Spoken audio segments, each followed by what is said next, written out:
What can you say about the defensive performance today? Yeah, I thought they were outstanding, especially after that first drive where they just went right down the field and went 80 yards and, it's 7-0, right off the bat, kind of neutralized the crowd, kind of hushed everybody up, and then I think they only had 160 yards after that. I think our defense, the rush, the ability to get to Eli, which is difficult, going into this, they'd only given up a short amount of sacks and they only turned the ball over, not very much either. So for us to come up with, no one's pick was big. I thought the play by D'Amico Ryans on the interception really kind of stemmed the tide because they were moving the ball again on that drive, and then D'Amico made a nice play on the wheel route and kind of knocked the ball out. But I thought our defense played outstanding all game long. Did something change after that first drive?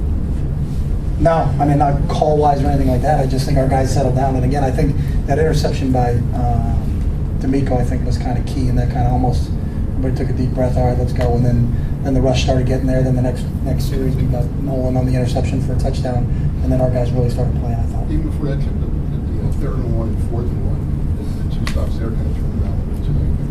Yeah, I do. I think they played, but again, besides the opening drive, I thought our defense played outstanding all game long. You get a sense D'Amico is motivated by the fact that Jordan Hicks is getting a lot of attention, and D'Amico's a veteran. Do you think he's maybe motivated by that, by the younger guy? No, I think D'Amico's motivated 24/7. And I've said it before, he's our Mufasa. He's the leader of our defense. He's the leader of this football team. He's motivated every day. We're around him every second. I'm around the guy. So he's been an unbelievable mentor to Jordan. And there's no one that wants to see Jordan succeed more than D'Amico. So I don't think that motivates him. I just think that's just the type of guy he is. When it comes to eliminating turnovers, how can Sam Bradford get better? We had some miscommunication today, on a couple routes where the quarterback and the receiver weren't on the same page. But we have to clean that up. We've talked about that. He's getting more familiar in terms of what we're doing. But we can't continue to do that. Against really good football teams. We were fortunate that we did it and got away with it today. But it's not gonna. In this league, you can't do that. Sustain things and sustain winning. So we really got to clean that up on the offensive side of the ball. Chip, is that miscommunication on the quarterback or is that on the? It's on both. It's on both, depending on, sometimes we're reading coverages and routes are supposed to work a certain way, so it's not all on Sam, it's on both. In terms of Sam's development within the system, where is he on that continuum? I don't have an answer, on a continuum answer. I just know he needs to improve, and we all need to improve on the offensive side of the ball. I think, we're starting to run the ball better as a group. We hit him with some good play action passes that really got some big chunk plays for us. Obviously the first touchdown to Coop. We hit Miles on a nice seam route. We're doing some good things, but we have to be able to finish, especially in the red zone. How are you able to get DeMarco going in the second half? I think our offensive line is starting to really, come together as a group. And the one thing about DeMarco, he's a downhill physical runner, runs behind his pads. If we can get him started, and I think we started to get a little push at the line of scrimmage, and then get him to the second level, he can run through a lot of arm tackles. And obviously, it was really good to see him get going today. After they had that roughing the kicker penalty, you guys came back out, you were able to score right there. What do you think that meant for your momentum? Yeah, it helped. Obviously, I think, we got stalled on that drive, but then you get the penalty. They ran in, and we knew they were a big rush team anyways. It was a good job by Donnie getting the ball out because that's a tough group to block.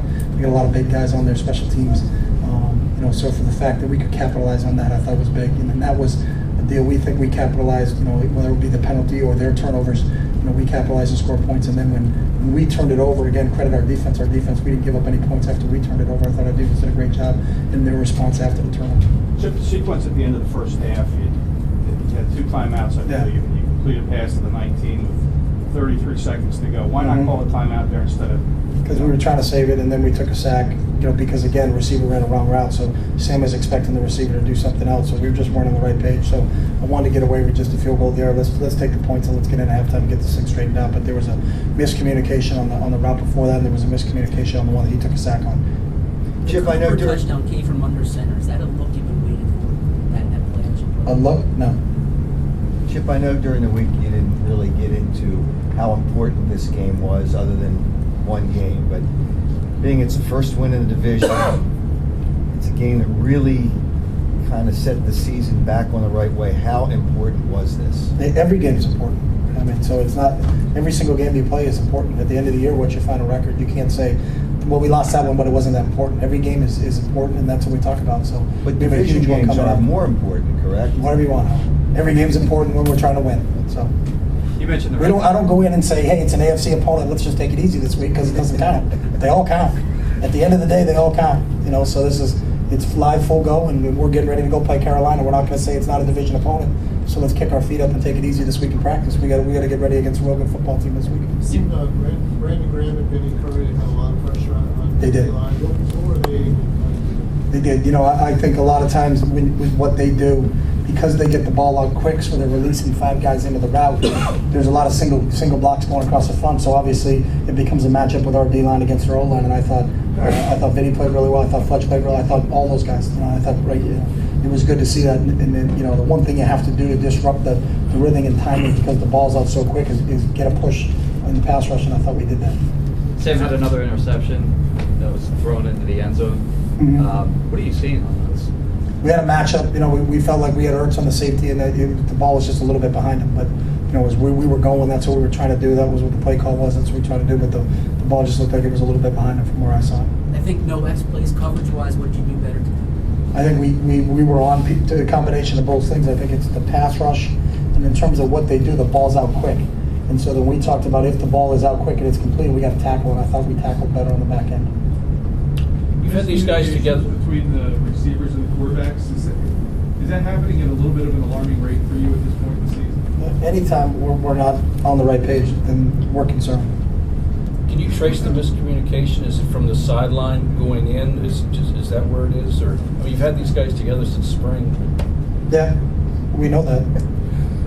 Can you trace where the... Well, it's not one specific thing. It's not always the same thing. So it's not just, hey, this happened, so let's correct it. At one point in time, it's a receiver. At the other point in time, we didn't get it. You know, we get it communicated. So it's a group of guys. So we got to get it straightened out.